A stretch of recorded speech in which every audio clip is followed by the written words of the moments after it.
Recording is on. Bom, pessoal, bom dia, oficialmente. Estamos começando a gravar a nossa aula, então. Eu vou compartilhar em alguns momentos a tela com vocês, tá? Vou deixar em aberto aí a mensagem para vocês irem falando, a hora que tiver alguma dúvida, alguma pergunta, quiser fazer um comentário. Vocês vejam lá, como eu falei, tem a mãozinha aqui embaixo, que é para você clicar para sinalizar que você quer falar, tá? E aí assim eu consigo ver sem ser interrompido. Mas a ideia é trabalhar como em sala de aula. Então, a qualquer momento da minha fala, a hora que quiserem interromper, fiquem bem à vontade, tá? Inicialmente, eu vou compartilhar com vocês um feedback, né, do que vocês fizeram há uma semana, 2 semanas atrás, da história entre o mito e a verdade. O objetivo dessa atividade, então, na verdade, foi que vocês buscassem e fizessem uma busca simples no próprio sistema de busca, o Google, sobre o que as pessoas, ao longo da vida, têm o costume de entender como uma verdade, e, às vezes, aquela verdade, ela realmente é fato, ou é um mito.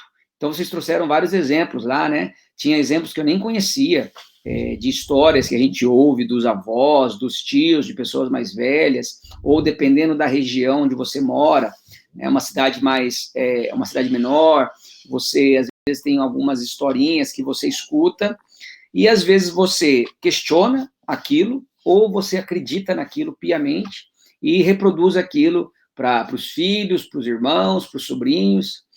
Então, aquela tarefa do mito e verdade é muito parecido com o que nós ouvimos na nossa área, ou como em qualquer área. A exemplo da nossa área, coisas que nós ouvimos e que, às vezes, soa como um absurdo. Dizer que treinar em jejum melhora a performance, ou é bom para a saúde, ou correr com um saco plástico no corpo, saco de lixo, você emagrece. Algumas coisas que nós ouvimos no dia a dia, e que algumas têm um embasamento científico, que é o que nossos primeiros conteúdos trabalharam, da questão do conhecimento científico, e aquele conhecimento mais popular, de senso comum, em que as pessoas, algumas fazem o uso daquela ação, por exemplo, correr com um saco de lixo, aí vão lá, sobem na balança, verificam que perderam peso, e aí já acreditam que realmente usar o saco de lixo quando corre é benéfico, funciona para a perda de peso. Realmente, quando você coloca um saco de lixo, você talvez possa perder um pouquinho mais de peso por conta, por exemplo, da desidratação. Mas o fato é, primeiro, que o saco de lixo pode prejudicar a tua performance, você pode ter um aumento da temperatura corporal exacerbadamente e, consequentemente, não conseguir correr como poderia, dentro da sua condição natural de desempenho. Então, torna-se um mito, né? Porque, na verdade, não é bem assim como as coisas funcionam. A história, por exemplo, da manga com leite é um mito, e um dos alunos aí, eu não lembro o nome, colocou muito bem, que a ideia lá na época dos senhores feudais é que para os escravos não comerem tudo e não beberem tudo, eles inventaram essa história para que eles não consumissem, porque era liberado para eles comerem o que tinha na fazenda, nos feudos, mas não tudo.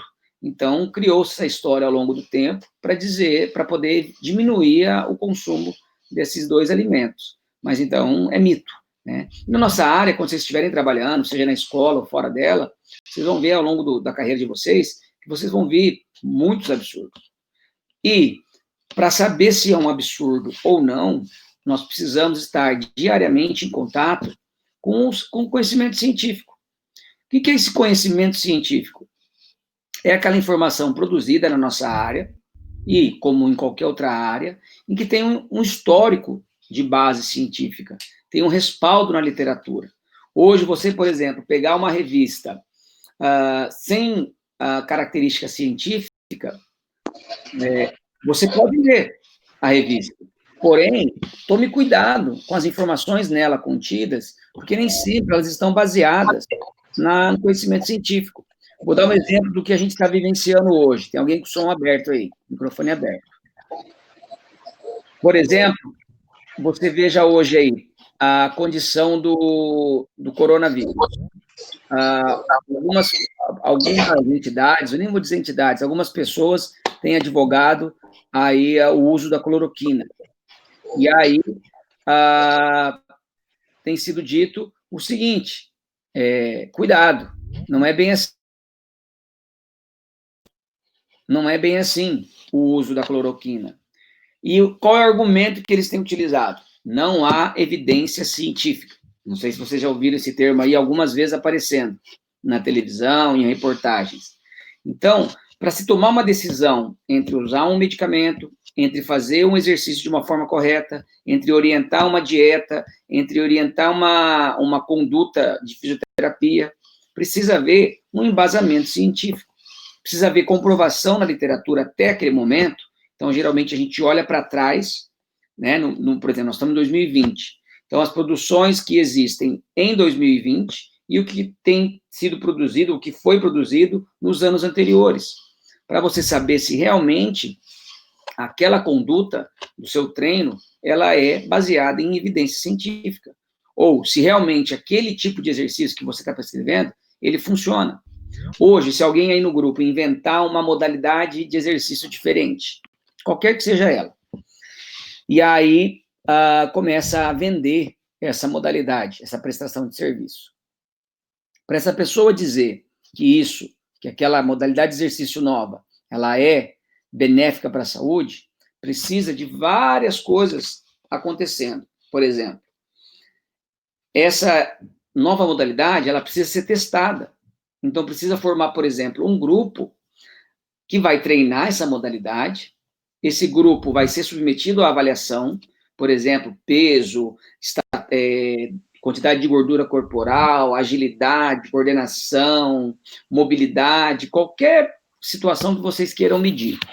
E aí, depois de um tempo, essas medidas são feitas novamente para verificar se aquele exercício, aquela proposta, aquela nova proposta, ela é realmente efetiva.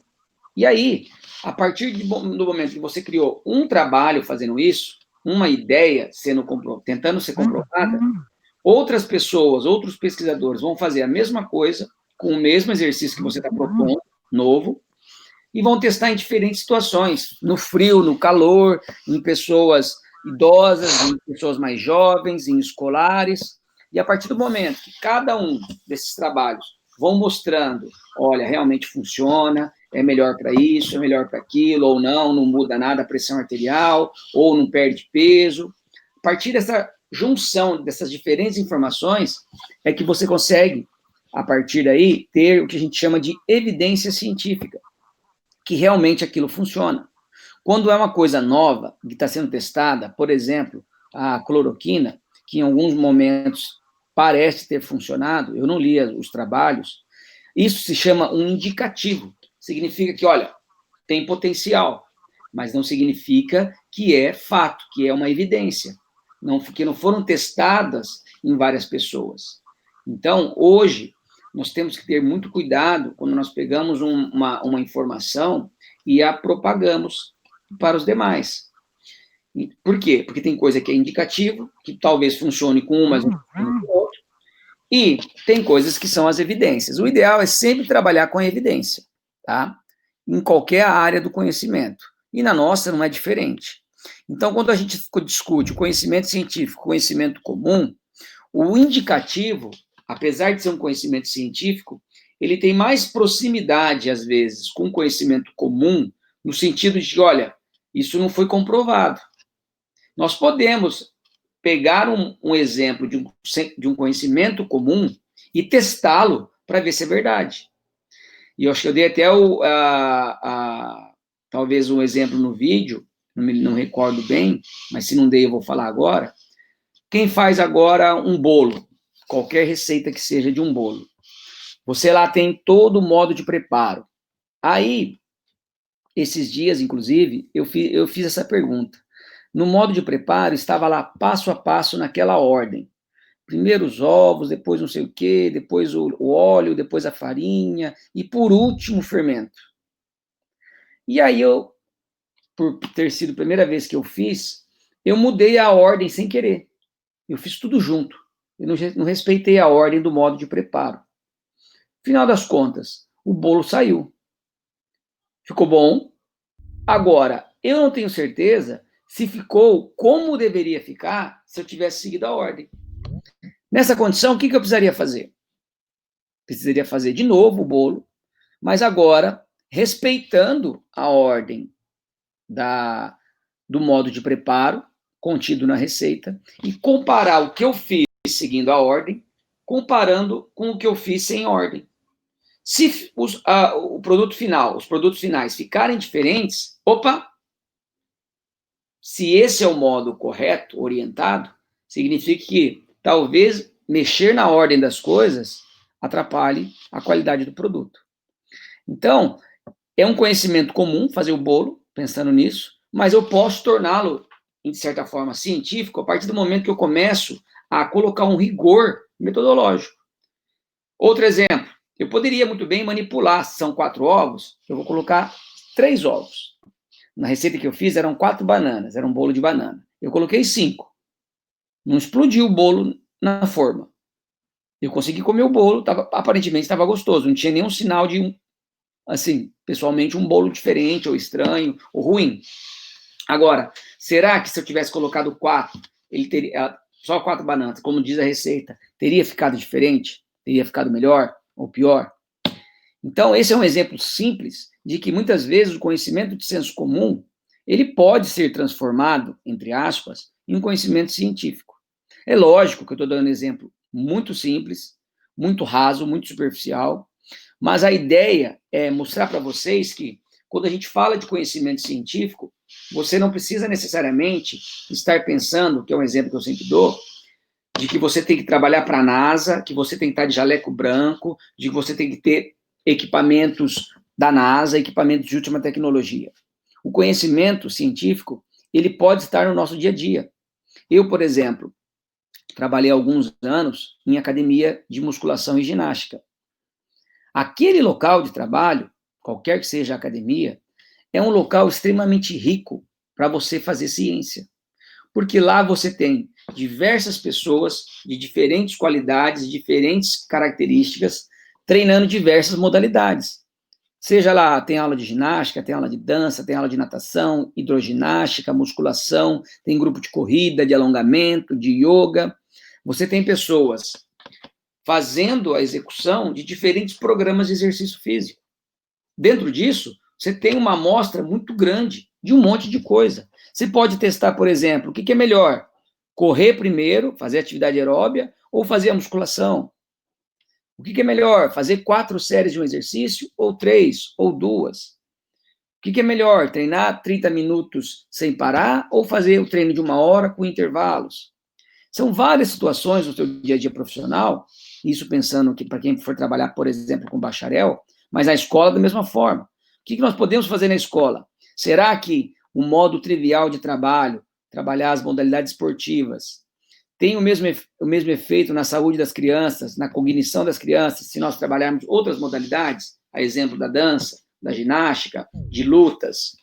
Então, o conhecimento, o emprego da ciência, a aplicação da ciência, ela pode ser feita em qualquer lugar.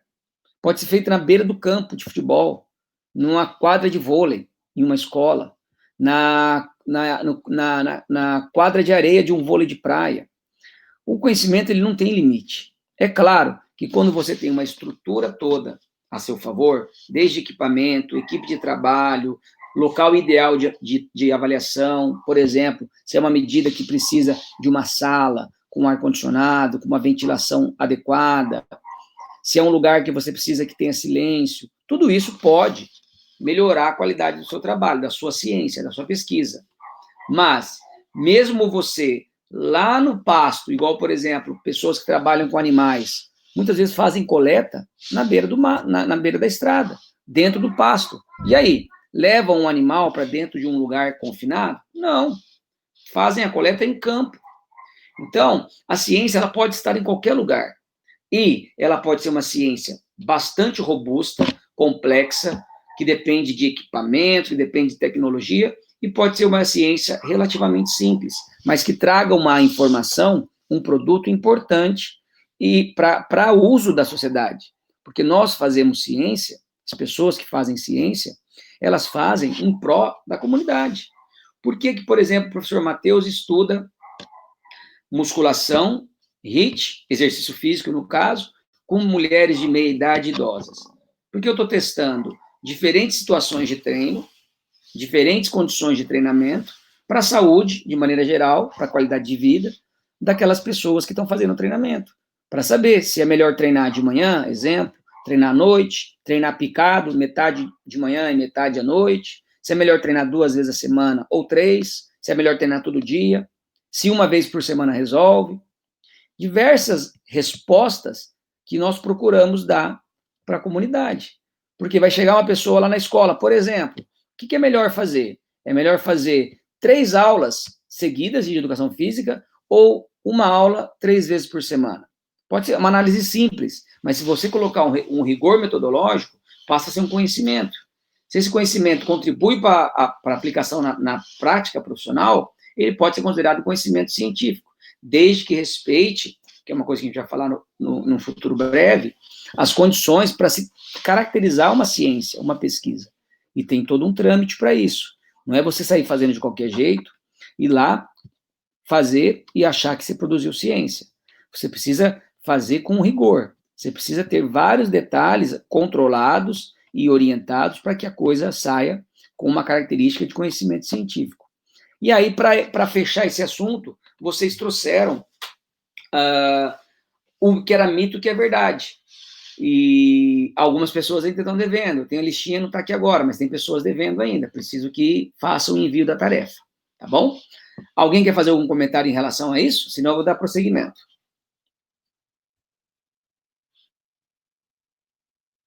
Ninguém? Beleza. Vou abrir a tela aqui então e vou compartilhar com vocês o material que eu usaria em sala de aula e para dar continuidade. Vocês estão enxergando aí? Preciso que alguém se manifeste aí.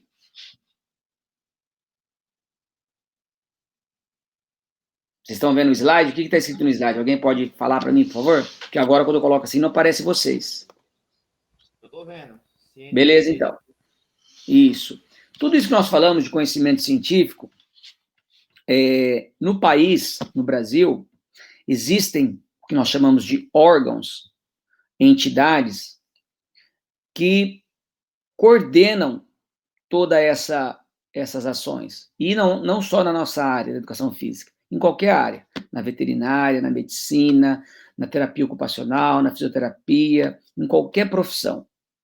E esses órgãos, eles ficam responsáveis por gerir, por organizar e administrar essas condições. E um dos órgãos extremamente importantes para nós é o famoso CNPq.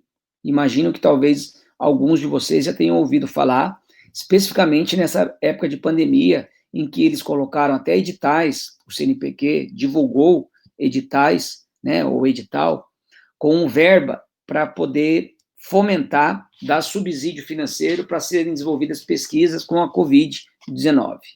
Então, o que é o CNPq? Hoje, a sigla CNPq significa Conselho Nacional de Desenvolvimento Científico e Tecnológico. Antes, o nome era Conselho Nacional de Pesquisa. Houve uma atualização do nome para ser mais abrangente, tá? É um órgão, como vocês estão lendo aí, ligado ao Ministério da Ciência, Tecnologia e Inovação, para incentivo à pesquisa no Brasil.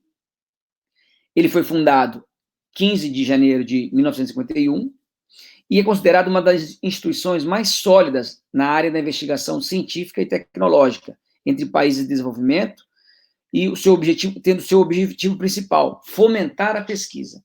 Então, o CNPq, se vocês olharem lá, vocês vão ver o site aí, ó, www.cnpq.br, anotem esse site, para quem nunca entrou, coloque ele, inclusive, como um favorito no teu computador ou no teu próprio celular, porque é um site onde tudo acontece.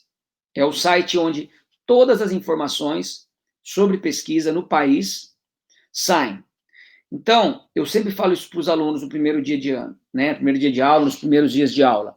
Esse site, ele precisa ser consultado por vocês diariamente. Tá lá de bobeira? Dá uma olhada no CNPq, veja o que está trazendo de informação, porque ele, na verdade, ele é como se fosse um blog, um site realmente, que veicula informações especificamente sobre a pesquisa no país. Então, para vocês terem uma ideia, desculpa, apertei o botão errado. Nesse site, eu vou tentar abrir com vocês aqui o próprio site, vocês vão ver que ele... aqui, cadê?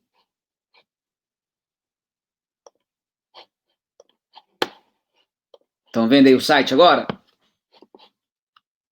Sim ou não? Só um respondendo já tá bom.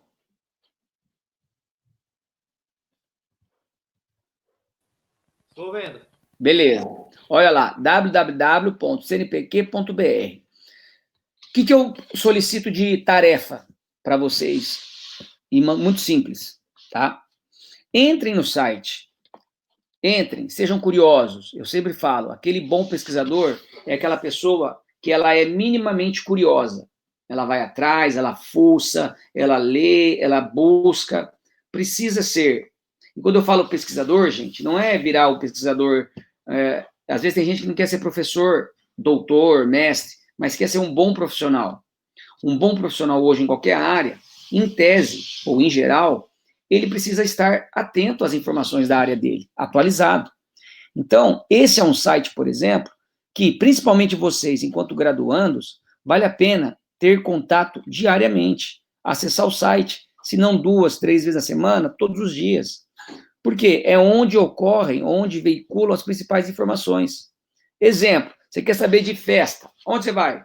Instagram, Facebook, mais um Instagram, né? Esse site é o Instagram da pesquisa. É onde tudo rola sobre pesquisa. E vocês vão ver o que tem de informações nele. Por exemplo, vocês olham lá, bolsas e auxílios. O que é isso?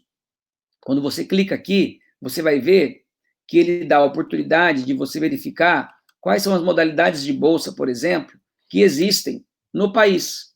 Então, tem bolsa para o ensino médio, tem bolsa para a graduação, que é o caso de vocês, tem bolsa para quem está na pós-graduação, que é um passo depois da graduação, tem bolsa pesquisa. Leiam essas informações, cliquem em cada opção e vão entendendo, por mais que vocês tenham dúvidas, vão lendo essas informações. Por quê? Aqui é que eu falo, aqui é onde surgem as oportunidades que vocês podem participar. Vou dar um exemplo de uma oportunidade que há muito tempo tinha e costuma sair nesse tipo de site. Há um tempo atrás, o governo subsidiava alunos da graduação, o programa chama Programa Ciências Sem Fronteiras. Era um programa, se eu não me engano, ele não existe mais, não está ativo, mas era um programa em que vocês, por exemplo, da graduação, quando faziam a inscrição lá, a matrícula, primeiro ano, tem algumas regras a serem seguidas, eu não lembro todas elas, mas permitia esse programa que o aluno que se inscrevesse, que preenchesse os requisitos, e cada situação de bolsa tem um requisito diferente e específico, permitia o aluno, ou subsidiava financeiramente o aluno, para ir fazer a própria graduação, em vez da Unespar, de fazer na Unespar, poderia fazer no México, no Canadá, nos Estados Unidos, tudo pago por esse programa. Então, na época em que eu fiz a graduação, e não faz muito tempo, alunos, colegas meus, passaram 4 anos da universidade, por exemplo, estudando em Portugal. Outros foram para alguma cidade, algum estado nos Estados Unidos. Então, são condições que você só consegue descobrir, encontrar, quando você está em acesso constante com esse site. Porque é o que eu falo para o pessoal, a fofoca, alguém fez alguma coisa na turma de vocês, a fofoca corre rápido, sem você querer. Nesse caso, essas informações não são fofocas. Então, não são informações que todo mundo publica ou passa para frente. Se você não correr atrás, não pesquisar, não fizer a sua busca diariamente, são informações que passam despercebidas. E aí você acaba perdendo, às vezes, a oportunidade. Teve condições de bolsas, por exemplo, pessoas que queriam passar os 3 meses, 2 meses de férias da universidade em um país para estudar. E houve momentos, e não agora por conta da crise no país, mas houve momentos no nosso país em que sobravam bolsas de estudo em diferentes modalidades, seja para o mestrado, para o doutorado, para a graduação, que é o caso de vocês. Sobravam bolsas, gente. As pessoas não tinham, por algum motivo, interesse ou não sabiam. Então, esse site, ele é extremamente rico nesse tipo de informação. Vale a pena, constantemente, estar clicando lá nesse site para verificar o que aparece de informação, o que tem de informação interessante. Olha lá, para vocês terem uma ideia, bem na capa, ó, chamada CNPq, Bolsa de Produtividade em Desenvolvimento Tecnológico e Extensão Inovadora. Então, quer dizer, ó, é um edital que está aberto. O que é um edital? Esse órgão, o CNPq, ele cria uma divulgação, que é o edital. Dentro desse edital vão ter todas as informações, quem pode participar, qual é o objetivo do edital, quanto esse edital vai dar de verba, para quem que esse edital, se é para professor da universidade, se é para aluno, se é para os dois, se é para comprar equipamento, se é para pagar despesa com viagem, com hospedagem, com alimentação, com transporte, com seguro-saúde. Todas as regras do jogo desse edital estão nessa página aqui, ó. Olha lá, outra chamada, ó. Nova chamada PIBIC 2020-2021, é a famosa iniciação científica, que em breve eu vou falar com vocês sobre isso. É um edital para que alunos da graduação, assim como vocês, possam participar de um projeto de pesquisa financiado com bolsa. Hoje o valor da bolsa é de R$400, são 12 meses de bolsa. Então, são oportunidades que aparecem enquanto você está na graduação, por exemplo, ou mesmo depois da graduação, em que você só vai ter informação disso se você acostumar a acompanhar esse edital. Então, ó, eles fazem também a propaganda, a reportagem de coisas que aconteceram. Exemplo lá, bolsistas do CNPq criam um modelo de previsão da evolução. Então, toda a informação que rola de pesquisa é nesse site que aparece. Óbvio, posso clicar nessa informação, né, fazer um Ctrl+C, Ctrl+V e jogar no meu Facebook, por exemplo. Mas a fonte, a sede de informação é esse site. Então, eu sempre oriento os alunos, entrem, verifiquem esse site, leiam, coloquem ele lá como favoritos de vocês. Se vocês olharem aqui, ó, academicamente, eu sempre coloco os sites mais importantes. Eu acho que vocês estão vendo aí. O CNPq estava aqui, não está por quê? Porque como eu venho direto, quando eu digito CNPq, olha lá, já aparece. Então, esse site já está salvo. Então, eu sempre entro nesse site para verificar se tem oportunidade de bolsa para os meus alunos, se tem oportunidade de verba para fazer projeto, se tem oportunidade de alguma viagem que algum aluno possa fazer, ou o próprio professor. Então, essas informações, elas não batem a nossa porta. Você precisa sempre estar analisando as informações. Tá? Então, salvem aí no de vocês, cnpq.br, e a tarefa de casa. É uma tarefa que eu não vou cobrar de vocês. No sentido de, ó, quem fez, quem viu, quem visitou, quem olhou. As pessoas que forem curiosas são as pessoas que vão, nas outras aulas, me perguntar, Matheus, eu achei aquilo, eu li isso, como é que funciona? E é assim que vocês vão mostrando interesse em desenvolver pesquisa, porque vocês estão começando a se inteirar do que é a pesquisa realmente e quais são as informações que têm sido veiculadas. Vocês terem uma ideia lá, ó, tem vários programas, né? Umas que eu nem conheço a sigla porque eu não li, mas ó, tem o Ciências Sem Fronteiras, que eu falei para vocês, desse daí da Bolsa, né? Então vamos ver se sai alguma coisa aí.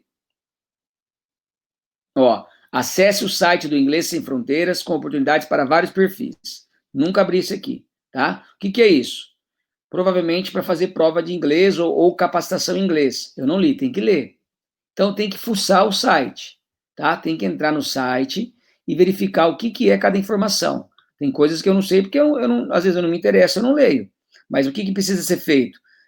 Passar dedo a dedo, item por item, saber o que está sendo discutido, o que está sendo de oportunidade. É aqui que moram as oportunidades. Então, vocês precisam estar constantemente entrando nesse site. Então, a primeira tarefa de vocês aí é sempre estar pesquisando, ou pesquisar no site aí, matar a curiosidade em relação a essas informações, tá? E aí o céu é o limite, eu costumo dizer. Aqui é onde veiculam todas as informações. Exemplo aqui, ó, chamadas recentes. O que são essas chamadas? São os editais que o CNPq disponibiliza, que geralmente tem verba para comprar material, para comprar equipamento, para pagar projeto, ou pagar bolsas, ou viagens, para quem faz pesquisa, tá? Tem projetos, a grande maioria desses editais, quem tem que fazer a submissão da proposta, da ideia de trabalho, é um professor de uma universidade, ou de um instituto federal de estudo, ou um instituto de pesquisa, tá?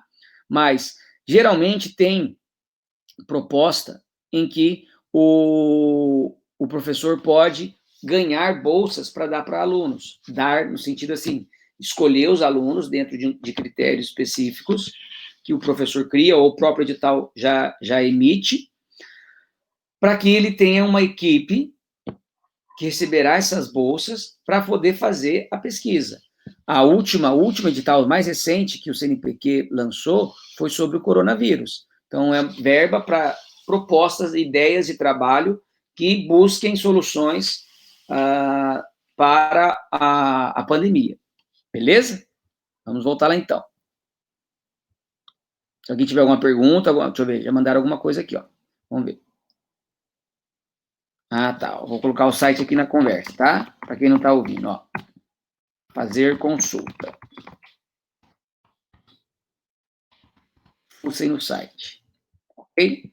Vamos continuar lá. Vamos ver quantos nós estamos aí.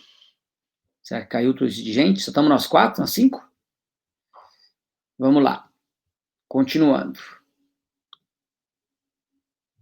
Então, esse é o primeira tarefinha de casa.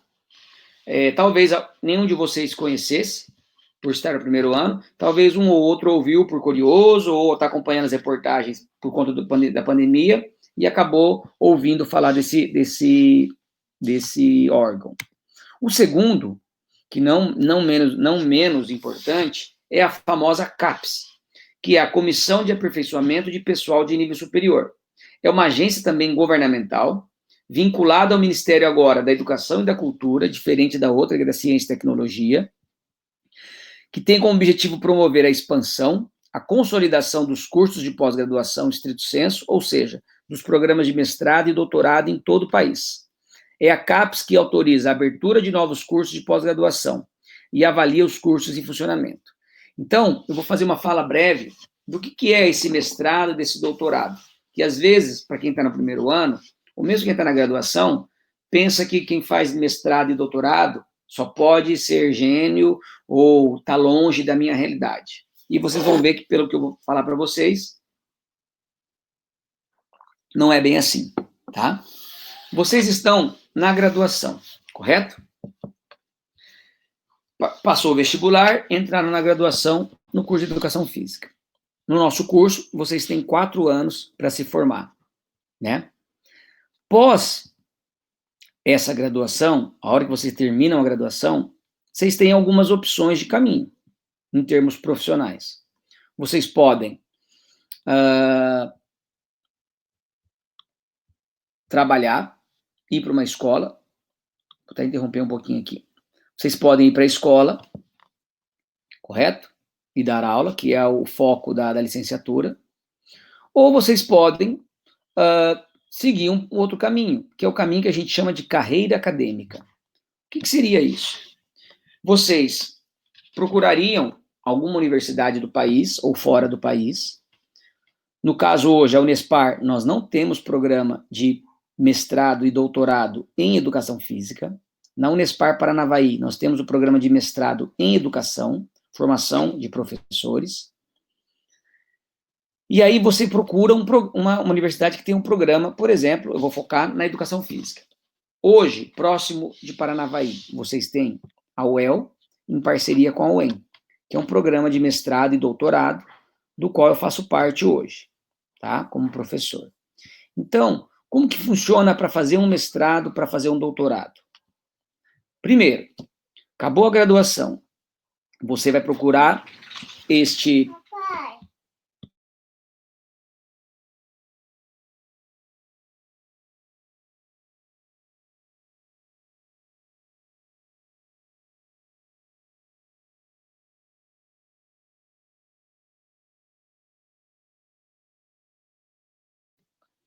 Então, desculpa a interrupção, pessoal.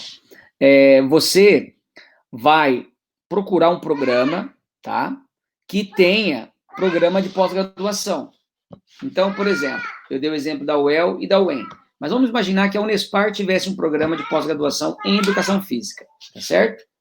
Você iria entrar em contato com a universidade, geralmente tem uma secretaria desse programa, e você iria solicitar as regras para participação no programa. Aí, a secretaria te daria lá, olha, você precisa ser graduado em educação física, ou áreas da saúde, fisioterapia, terapia ocupacional e assim por diante. Lá iria ver o que você precisa fazer. Geralmente, os programas de mestrado e de doutorado, eles exigem do acadêmico, uma das exigências é ter a proficiência em inglês. O que é essa proficiência em inglês? É você ter habilitação na língua inglesa. Para comprovar isso, você precisa fazer uma prova, ok? Em uma escola de inglês. Na própria universidade, às vezes, tem a prova sendo aplicada, geralmente pelo colegiado de letras, do curso de letras, e você faz uma prova em que você vai fazer análise de texto, interpretação de texto, tradução de texto, compreensão de texto. Então, é uma prova específica, cada lugar tem o teu modelo. E aí você fez essa prova, você vai tirar uma nota, e essa nota tem que ser o mínimo do que o programa, do que a pós-graduação, por exemplo, da Unespar, exige. Geralmente a média é 7 ou 6, depende do programa. E quando é classificação em letras, ou A, ou B, ou C, tá? Aí precisa ler o edital de cada programa. E aí você fez essa prova. Foi aprovado? Teve a nota de aprovação? Ok. Próximo passo. Você geralmente precisa escrever um projeto de pesquisa. Tá? Então, eu vou mandar para vocês no grupo um modelo de projeto de pesquisa para vocês terem uma ideia do que é esse projeto de pesquisa. E aí nós vamos discutir sobre isso em uma próxima aula. Mais um dos critérios, segundo critério, é submeter para esse edital um projeto de pesquisa. Então, você vai desenvolver uma ideia que você quer pesquisar. Tá? Tudo isso baseado naquilo que eu coloquei anteriormente. O projeto precisa ter pé e cabeça. Precisa ter uma ideia legal, você precisa contribuir para a ciência. Beleza. Fez isso, geralmente existe um processo de entrevista no programa. Então, você vai lá, vai apresentar seu trabalho, então você vai montar lá seus slides no PowerPoint, vai apresentar, tem um tempo, geralmente, de 20, 30 minutos, você apresenta, e depois que você apresenta a tua ideia do que você quer fazer, você precisa passar por uma banca avaliadora. Os professores do programa, eles sentam na sua frente, já leram o seu trabalho, o seu projeto, e vão te fazer vários questionamentos. Se o teu projeto é assim, se o teu projeto é assado, vão fazer perguntas pessoais, por exemplo, se você teria condições de morar em Paranavaí o tempo integral, porque você vai passar 2 anos no mestrado fazendo o seu estudo, então você precisa ter disponibilidade de tempo. Várias perguntas que vão fazer parte dessa entrevista para conhecer melhor o candidato, porque aquela banca vai determinar a aprovação ou a sua reprovação. E para isso, eles precisam de analisar quem é o candidato, ok? Vamos imaginar que você foi aprovado. Você tem até 2 anos, 24 meses, para fazer o teu trabalho todo, a tua trajetória do mestrado, que veio, como eu coloquei, após a graduação. Nesses 2 anos, você tem algumas obrigações acadêmicas a serem cumpridas. E essas obrigações são aquelas que eu quero que vocês me tragam na próxima aula. Eu não vou entrar em detalhes do que é. Então, você, anotem aí, pergunta do dia. O que você precisa desenvolver de atividades quando você é um aluno de mestrado em um programa? Para ajudá-los, vocês podem entrar no programa da UEM e UEL, eu vou até mandar aqui para vocês, programa de pós-graduação, que é o mais próximo de vocês, graduação em educação física, eu não lembro se é associado ou em UEL, Mas se vocês digitarem aí, Programa Educação Física Well, já vai sair o site. Entrem lá, tá? Eu vou até abrir para vocês aqui o site, beleza? Eu já tenho ele salvo, inclusive. Cadê? Acadêmico aqui. Programa de pós-graduação Well. Olha lá. É well.br, pós-ppgf, tá? Entrem lá e comecem, procurem regulamento do programa, tá? Por que regulamento do programa? Lá vocês vão ver o que a pessoa, quando está fazendo mestrado, precisa fazer. Então, em vocês lendo esse material, na próxima aula, fica mais fácil eu poder orientá-los no sentido de explicar o que é essa pós-graduação, tá? Para vocês entenderem, sabe que não foi? Foi. O que é essa pós-graduação? O que é esse mestrado? Que é um passo adiante para aqueles que querem seguir carreira acadêmica, ok? O que eu posso fazer com esse mestrado? Quando você termina o mestrado, que ele tem duração de 2 anos, 24 meses, podendo ser prorrogado por 3 meses adicionais ou mais 3 meses, então você consegue fazer um prazo total de 30 meses, tá? Você consegue terminar o seu mestrado. Aí você vai ser intitulado como mestre em educação física. Ou mestre em ciências da saúde, depende de onde você vai fazer o mestrado. No nosso caso, que eu dei aí da UEL-UEM, você vai ser um mestre em educação física, tá certo? Quando, em qualquer lugar do país, abrirem editais de concurso público para as universidades ou para os institutos federais, lá eles vão pedir requisito mínimo, ou mestre ou doutor. No caso, se abrir para mestre, vocês estarão habilitados a participar do processo de seleção. Em faculdades particulares, por exemplo, tem a FATES em Paranavaí, o Unopar, em qualquer outra faculdade ou universidade particular, eles também podem fazer esse processo seletivo, e aí eles podem abrir para mestre ou para doutor, tá? Então, vocês precisam, como eu disse lá atrás, ficarem ratinhos buscando essas informações. Mais uma vez, esses editais de concurso público, esses editais de programa de mestrado, eles...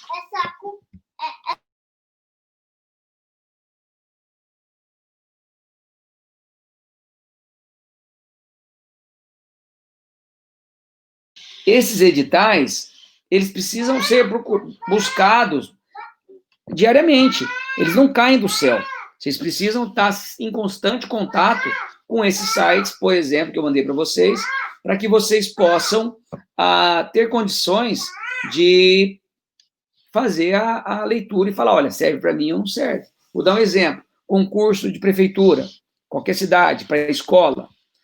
Ele sai no site da prefeitura, às vezes ele sai no Diário Oficial, ou em alguma página de divulgação desse tipo de concurso. Então, essas informações, elas não ficam colocadas em parede de corredor de universidade ou em qualquer outro lugar. Elas têm um lugar específico de divulgação. Então, da mesma forma que vocês entram constantemente em Facebook, Instagram, vocês precisam ter o hábito de buscar esses links, esses sites, que geralmente divulgam essas informações. Tem que ficar atento. Porque, às vezes, a hora que você foi ler o edital já está encerrado, já acabou o período de inscrições, e aí você, muitas vezes, perde uma baita de uma oportunidade, porque marcou bobeira, perdeu a oportunidade, tá? Então, voltando ao mestrado, você entra nesse site, dessa universidade específica que eu citei, e veja os critérios. Para uma próxima aula, eu vou cobrar de vocês o que se fala do regulamento, né? O que o acadêmico, enquanto aluno de mestrado, precisa desenvolver. Acabando esses 2 anos, ou 30 meses, você pode fazer na mesma instituição, ou em qualquer outra, ou em qualquer lugar do mundo, se você tiver condições de fazer, você pode fazer o doutorado.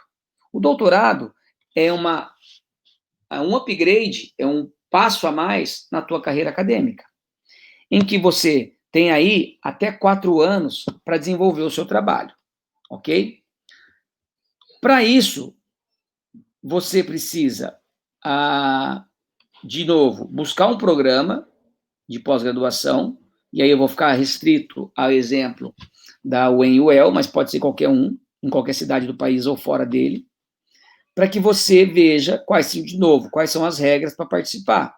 Se precisa fazer prova, se precisa apresentar projeto, se precisa apresentar proficiência em outra língua. Quando eu fiz o doutorado, por exemplo, eu tive que apresentar proficiência, além da língua inglesa no mestrado, em outra língua. E eu apresentei, na época, no espanhol, permitia. Então, tudo vai depender de onde você vai escolher para fazer a tua pós-graduação. Vejam, são 4 anos, o dobro do que se faz no mestrado. Então, você tem um tempo maior, consequentemente, a exigência em termos de qualidade de trabalho também é maior. Você precisa fazer um trabalho nesse momento de doutorado com mais qualidade, um trabalho mais complexo, não simplesmente, às vezes, repetir o que você fez no mestrado. Então, precisa aí, em termos de contribuição para a ciência, realmente fazer uma contribuição de peso, uma contribuição considerável. Mais adiante, nós vamos voltar a falar sobre isso, ok? Vejam, são 6 anos de trabalho, 2 de mestrado e até 4 de doutorado. Tem gente que às vezes faz 2 anos e meio, 3 anos e consegue terminar o processo. Então, são pelo menos aí 5 anos e meio. Vamos arredondar para 6 anos, que são 2 do mestrado e 4 do doutorado, tá certo? Depois que você se formou e você recebeu o título de doutor, aí você se torna mais competitivo no mercado de trabalho. Quando abrirem editais de concurso público em universidades, institutos federais, ou em próprias faculdades ou universidades particulares, você tem já uma titulação que é a mais alta dentro da carreira acadêmica, tá certo? Para trabalhar, se vocês vierem a fazer o bacharel, para trabalhar em uma academia, abrir um estudo de pilates, trabalhar com um grupo de corrida, em termos de titulação, não é que não importa, mas o mercado de trabalho não é tão exigente com isso. Ninguém, pelo menos na minha experiência, cobra, por exemplo, para trabalhar em uma academia de ginástica, ou num clube, ou num centro de treinamento, que você tenha mestrado e doutorado. Essas titulações geralmente são exigidas na universidade, tá? Nas faculdades. Então, se você almeja, por exemplo, ser um professor universitário, você precisa já começar, apesar de estar no primeiro ano, a começar a olhar para essas coisas. Aonde estão os programas de mestrado e doutorado, em quais cidades do país. Se eu falo inglês, ou se eu falo francês, se eu falo espanhol, se eu falo alemão, ou se eu estou fazendo cursos de capacitação nessas línguas, quais países eu poderia ir? Existem colegas de trabalho que já foram para a Austrália, para Portugal, como eu dei o exemplo. Tem amigo agora indo para os Estados Unidos estudar. Então, a ciência ela não tem limite nesse sentido. Depende de você estar capacitado para tal. Então, vocês hoje, enquanto alunos de primeiro ano, precisam, mais do que nunca, sempre olhar para onde vocês querem ir. Quero ser um professor de escola? Ok. Mestrado e doutorado, conta pontos para isso? Vai acrescentar alguma coisa na minha formação? Em termos de conhecimento, com certeza. Mas em termos de, por exemplo, titulação, verifique as regras. Quem está na escola? O que conta em termos de formação para você elevar nível na escola? Saibam as regras do jogo. Não esperem chegar no 4º ano para fazer essa busca de informação. Porque 4 anos passam muito rápido. Muito rápido. E tem oportunidades para vocês que só vão surgir enquanto vocês estiverem na graduação. A título de exemplo, a iniciação científica, que o próprio nome diz, é uma iniciação na ciência. Ela só é permitida para alunos da graduação. Então, se você chegar lá no último ano, no meio do ano, que geralmente é quando abre o processo de seleção, e quiser participar da iniciação científica, talvez você não consiga, porque o processo é de 1 ano. E você, se você for contemplada, você vai participar só de 6 meses, porque os outros 6 meses você vai estar formada. Então, nem sempre é viável. Então, o momento para você começar já a tomar decisões nesse sentido é agora. É você verificar, né, além das disciplinas que são obrigatórias, você precisa fazer, qual caminho você, pelo menos, pretende seguir. Professor, eu quero fazer mestrado e doutorado, eu quero ser professor universitário. Então, mais do que nunca, comece a entender as regras do jogo. E quando eu falo as regras do jogo, comece a verificar aonde você pode ir, o que você precisa fazer para você conseguir chegar lá, se você precisa fazer uma capacitação em inglês, se você precisa fazer uma capacitação em espanhol, se você precisa fazer contato com o professor da Universidade da Bahia, do Rio Grande do Norte, de Santa Catarina, tudo depende de onde você quer chegar.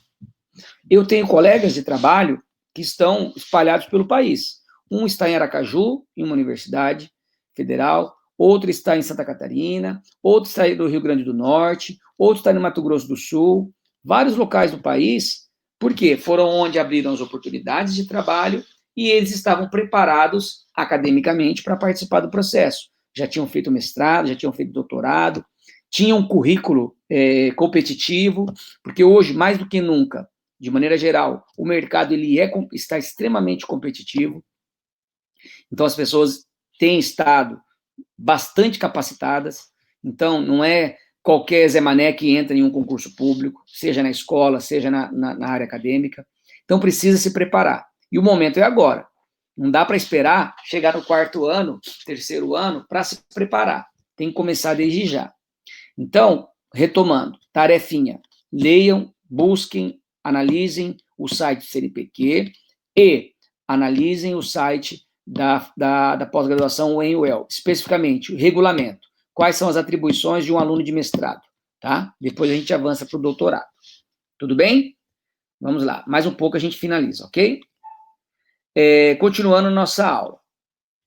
Vejam aí que eu falei sobre a CAPES. E também existe o site da CAPES, que é o capes.gov.br.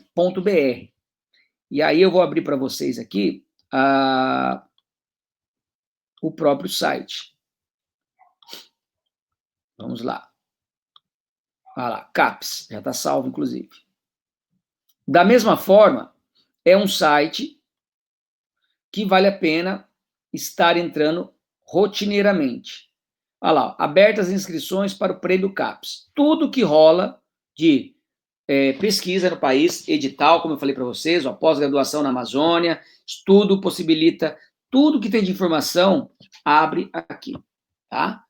E, mesma coisa, clique lá na aba, veja o que você quer ler, se você quer ler sobre as bolsas, formação de professores da educação básica, então quem trabalha na escola, abre oportunidade de bolsas, abre a divulgação do que está sendo feito no país, quais são as oportunidades, quais são os programas, PIBID, que nós temos na Unespar, programa de residência pedagógica, que também vai ser instalado na Unespar. Então, tem várias coisas que vocês precisam estar informados para verificar no próprio site da universidade, que é da Unespar, que eu vou abrir aqui agora, o que tem de oportunidade para vocês. Porque essas informações, as pessoas, muitas vezes, não mandam no nosso WhatsApp, não sai no Instagram. Tudo vai depender de quem está divulgando. Então, eu, particularmente, eu sempre entro na Pró-Reitoria. Então, eu clico lá na Pró-Reitoria. Eu vejo, por exemplo, PRPPG, que é a Pró-Reitoria de pós-graduação, pesquisa e pós-graduação. Eu vejo quais são as oportunidades, lá, que eu falei para vocês de iniciação científica. Então, o que está rodando de edital? Esse edital já está fechado. Então, quando você clica aqui, vocês vão ver lá que aqui é um edital de classificação de quem está concorrendo e quem ganhou. Pra vocês terem uma ideia lá, só a título de exemplo, cadê? Deixa eu voltar aqui, que eu cliquei na página errada. Só para vocês terem uma ideia, tá? Não precisa ficar apavorado, não. Primeira vez que vocês estão vendo isso às vezes, não vê onde está clicando e assim por diante. Eu tenho meu nome aqui, tenho 2 vezes meu nome. O que é isso? Eu fiz 2 projetos de iniciação científica e enviei para esse edital. Esse edital permite 2 bolsas, até 2 bolsas, para iniciação científica. Então, eu vou precisar de 2 alunos, dentro do nosso campus, da educação física, para desenvolver esse projeto, esses 2 projetos. Pode ser que eu ganhe a bolsa, ou as bolsas, pode ser que eu ganhe só uma ou nenhuma. Porque todas essas pessoas aqui, também estão concorrendo, ok? Então, precisa verificar, esperar o resultado para ver quem vai ganhar essas bolsas. Então, quando vocês estão atentos a esses editais, vocês podem, entre aspas, cobrar os professores, perguntar para os professores do curso, por exemplo, se eles vão submeter projeto, se eles vão participar do edital, porque às vezes tem professor que não está antenado, não é todo mundo que fica antenado com isso. Deveria? Na minha opinião, deveria, mas não é todo mundo, e não é obrigado, é uma opção. Então, quando vocês estão antenados, se o professor ou os professores não comentam sobre isso, vocês têm condições de chegar para o professor Matheus, por exemplo, e perguntar, professor Matheus, e aí, vai ter trabalho, vai ter edital para esse ano? Já tem edital que abre todos os anos. Tem edital que abre todos os anos. E aí, vocês precisam ficar ligados nesses editais, não para submeter o projeto, mas para saber o que está rodando e poder, entre aspas, cobrar os professores se eles querem, se eles vão enviar algum trabalho para que vocês também possam participar, tá? Então, precisa ficar atento. Deixa eu voltar lá. Aí, beleza. Ok, até aí? Muita informação hoje? Acho que não, né? Tá suave. Deixa eu voltar lá. Então, tarefa 2, continuação da 1. Entrem no site, leiam, pesquisem no site, leiam as informações, vejam o que são as bolsas, o que são as coisas que tem aí no site, e o que vale a pena para vocês de informação. Fuçem, sejam curiosos. O grande pulo nessa metodologia de pesquisa em educação física é estar ligado, é ler as informações para saber do que está sendo discutido e o que está tendo de oportunidades. Que eu falei para vocês e vou falar 1000 vezes durante o nosso ano letivo. Essas informações de bolsas, de editais, de oportunidades, elas não chegam por WhatsApp. Elas chegam nesses sites. Então, precisa estar ligado rotineiramente sobre essas informações. Vou reforçar aqui na nossa historinha mais um link aí, que é o da própria Unespar, tá? Então, o da CAPES está aqui. Deixa eu voltar e colocar lá. Ok? Mais um. Anotem isso, coloquem no caderninho, façam as anotações de todas as informações. Mesma coisa da Unespar. Na Unespar, o que acontece? A Unespar entra nesses sites, faz a leitura, vê o que é importante, o que serve para a Unespar, e posta e republica, digamos assim, no site da Unespar. Mas, às vezes, o tempo entre a Unespar captar a informação da página de origem, CNPq e CAPES, e chegar até a Unespar, às vezes demora um pouquinho. Então, eu sempre abro esses sites, Unespar, que é a nossa universidade, mas os outros que eu estou mandando para vocês aqui, diariamente. Mostrar para vocês aqui, para vocês verem que não é da boca para fora isso, tá? Olha lá. Eu criei uma aba aqui, que chama, vocês estão vendo aqui, né, que chama Unespar. Olha lá, para vocês terem uma ideia, ó. Os sites que eu costumo entrar. Então, Unespar, o CIGES, a PRPPG, que é a Pró-Reitoria de Pesquisa e Pós-Graduação, Unopar, falando sobre... Então, todas as informações que os sites que eu preciso entrar diariamente, ou com frequência, eu sempre vou salvando aqui, nos meus favoritos, para que eu possa sempre estar ligado do que está rolando. Porque é todo dia que eu consigo fazer isso? Não, mas quando está salvo, e às vezes eu bato o olho e falo, opa, preciso dar uma olhada nesse site. Eu vou lá e dou uma olhada. Porque, às vezes, chega para mim, porque dependendo do grupo de WhatsApp que eu tô, as pessoas mandam, mas não é sempre. Então, tem que ficar ligado, porque são oportunidades únicas, muitas vezes. E são oportunidades que, depois de fechado o edital, passado o prazo de oportunidade, você só abre no outro ano, ou às vezes nem abre mais, tá? Então, tem que ficar ligado nesse sentido, para poder participar dessas oportunidades. Beleza? Cadê? Olha lá, vamos voltar nos slides. Então, o que a CAPES faz, além de divulgar? As tarefas dela, investimentos na formação de recursos humanos, no país e fora, por meio de bolsas de pós-graduação, nacionais ou internacionais. Então, a CAPES é o órgão principal que disponibiliza bolsas para as pessoas estudarem no país ou estudarem fora do país. Eu, por exemplo, enquanto aluno de doutorado, eu tive uma bolsa de pós-graduação, de doutorado, por 2 anos, se eu não me engano. Eu poderia ter tido por 4, mas é que quando eu prestei o processo de doutorado, não havia bolsa suficiente para os alunos. Então, quando houve disponibilidade de bolsa, eu já estava no 2º ano. Mas é uma oportunidade imensa de você conseguir se dedicar 100% do seu tempo ao trabalho que você está desenvolvendo. Então, você é remunerado para estudar, para fazer uma boa pesquisa. Outra coisa, a CAPES é o órgão que avalia os programas de pós-graduação. Então, por exemplo, a Unespar tem tentado, ao longo dos últimos anos, propor um projeto de mestrado em educação física, na área da saúde, mais especificamente. Então, a CAPES recebe esse projeto, pessoas, profissionais, né, capacitados, leem o nosso projeto e fazem a avaliação, se a Unespar teria condições de abrir um curso de mestrado. Ainda não conseguimos, por diversos fatores. A avaliação dos programas serve de subsídio para renovação, porque a cada tempo o programa ele é renovado. Então, se o programa perder qualidade, ele pode ser fechado.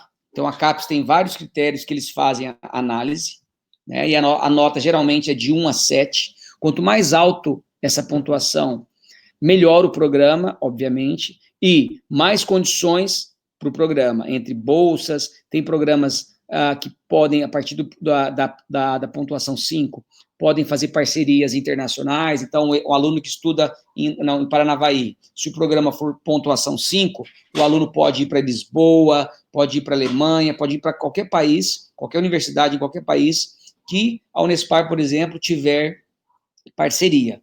Então, é importante cada vez mais os programas de pós-graduação melhorarem a sua pontuação quando é feita a avaliação da CAPES. E é a CAPES que verifica isso. Tem um checklist de informações que eles fazem a análise. A CAPES também tem acesso e divulgação da produção científica. Então, a CAPES disponibiliza o acesso à produção do país e do mundo, que chama Portal de Periódicos, tá? Então, voltando no site lá, vocês vão ver o seguinte, em um campo em que a CAPES, ela coloca a CAPES periódicos, tá? Eu quero que vocês façam essa busca aí. Então, cliquem lá para vocês terem uma ideia aí, ó. Periódicos, tá? No site da CAPES. Vai sair um link em que... Cadê? CAPES periódicos. Portal de periódicos, tá vendo aqui, ó? Clique nele. Aqui, você vai fazer a busca. Olha lá, ó. Vai fazer a busca... Todas as palavras, e ordenado por recente. Ok. Tá certo? Deixa eu ver se eu abri correto aqui. O site mudou de cara esses dias. Vamos ver. Periódicos CAPES.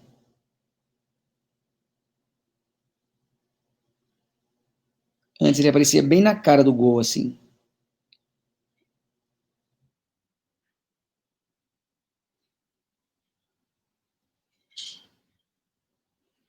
Quando não achar, a melhor opção é assim, ó. Periódicos CAPES. Olha lá, portal periódicos. Ah, sabia que estava dizendo alguma coisa errada. Olha lá, ó. Esse portal aqui é exatamente a mesma função de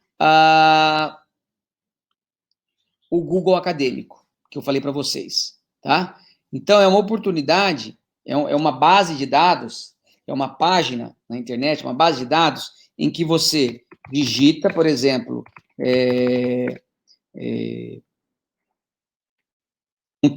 uma palavra-chave, tá? E que vão sair os trabalhos que tem, por exemplo, o meu nome aí, ó, Matheus Nascimento. Vamos ser mais específico. Matheus Amarante do Nascimento, tá? Olha lá, ó. Tudo que tiver, ó, esse trabalho, por exemplo, vocês estão vendo aí? Alguém pode responder? Estão vendo aí, pessoal? Estou vendo. Beleza. Esse aqui, ó, quando eu digito aqui, isso aqui é uma base de dados, tá? É uma base de busca de informações. Então, se você digitar no Google normal, por exemplo, Matheus Amarante do Nascimento, o que vai acontecer no Google normal? Diferente do Google Acadêmico ou diferente, por exemplo, desse site aqui? Vocês sabem me dizer? O que acontece? Se eu pegar o meu nome por inteiro e digitar no Google, abrir uma página do Google e digitar. Vou mostrar para vocês o que acontece. Ó, página do Google. Eu vou digitar meu nome inteiro, tá?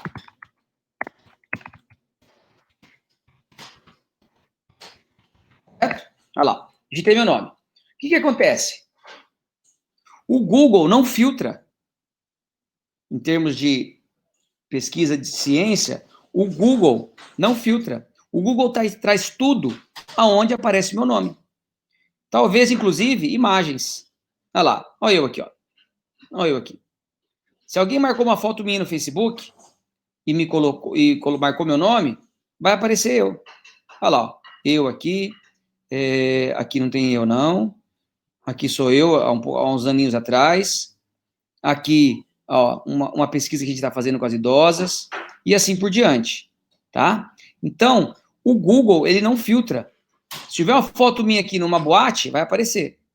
Agora, quando você entra, exemplo, no portal Periódicos CAPES, já não vai aparecer isso. O que vai aparecer? Vão aparecer todos os trabalhos científicos em que o meu nome aparece. Esse primeiro exemplo que abre aí, ó, essa qualidade de vidas de cuidadores, de pessoas com problema na coluna, é um trabalho de TCC, que à época era a minha namorada, e hoje minha esposa, é um trabalho de TCC que a gente publicou, certo? Então, é um trabalho em que eu publiquei com ela e só saiu aí. Então, esse site de busca, ele filtra as informações, ele só coloca os artigos científicos, que é o que são as informações que você quer ler. São as informações que vocês querem buscar.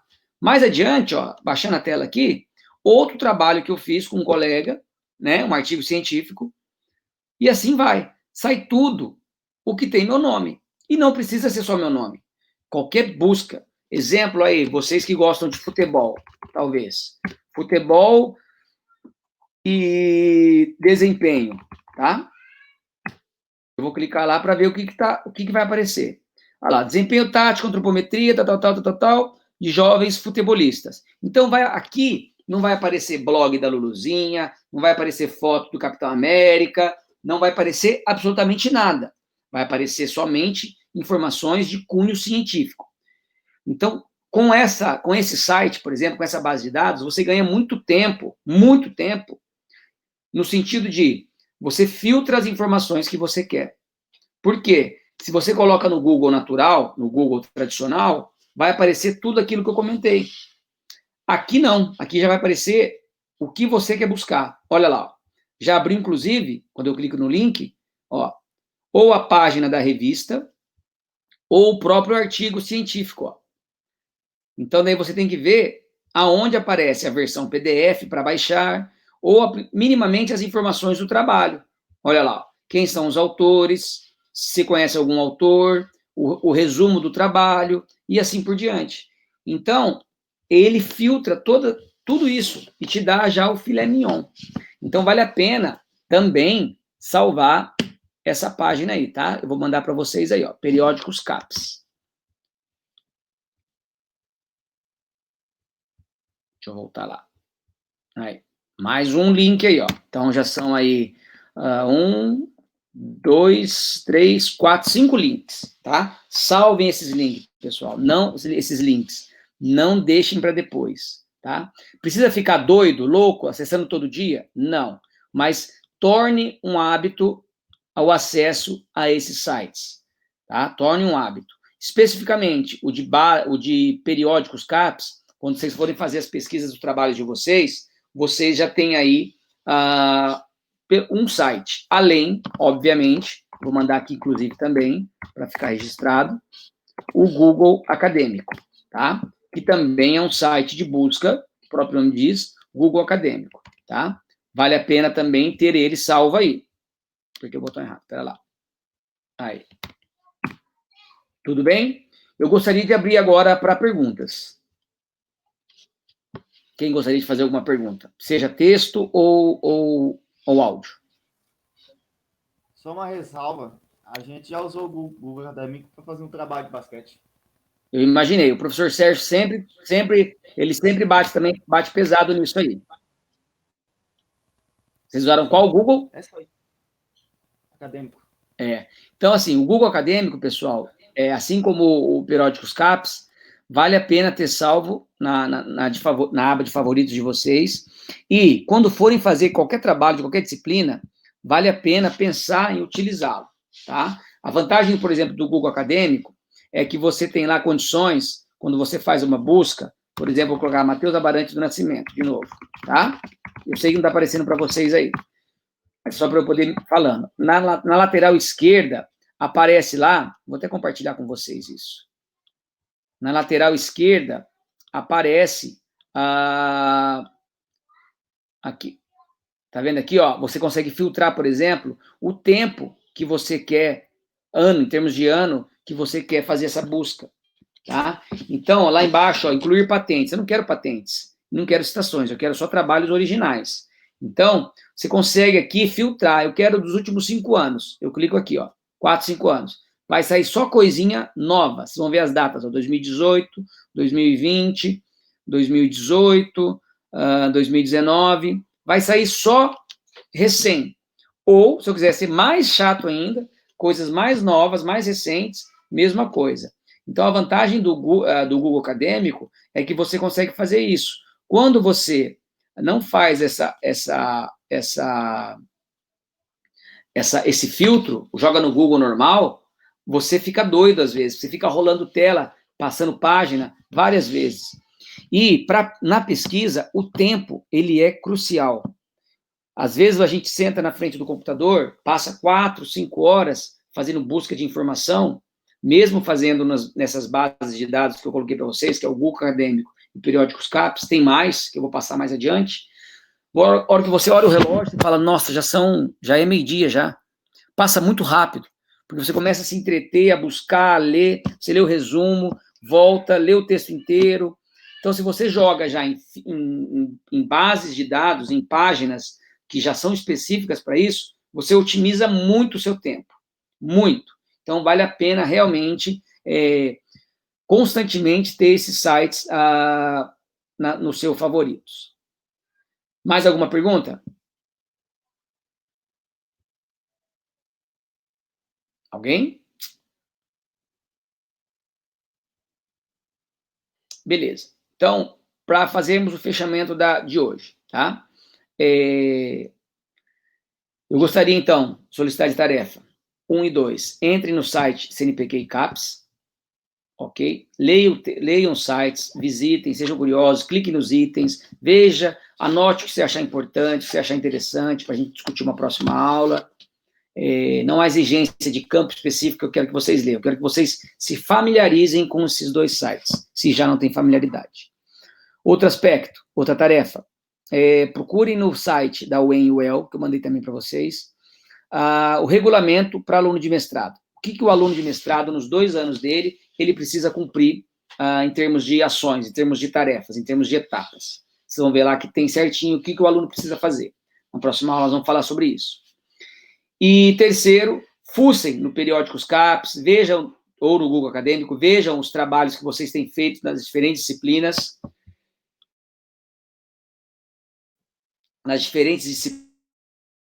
vejam o que vocês podem usufruir positivamente desses sites. Então, costumem a utilizá-lo para fazer os trabalhos das disciplinas, tá bom? Daí, semana que vem, a gente marca mais uma live e continua o assunto daqui, beleza? Alguma pergunta? Não? Pessoal, muito obrigado pela atenção, tenham uma boa semana, fiquem bem, qualquer problema pode mandar o WhatsApp, né?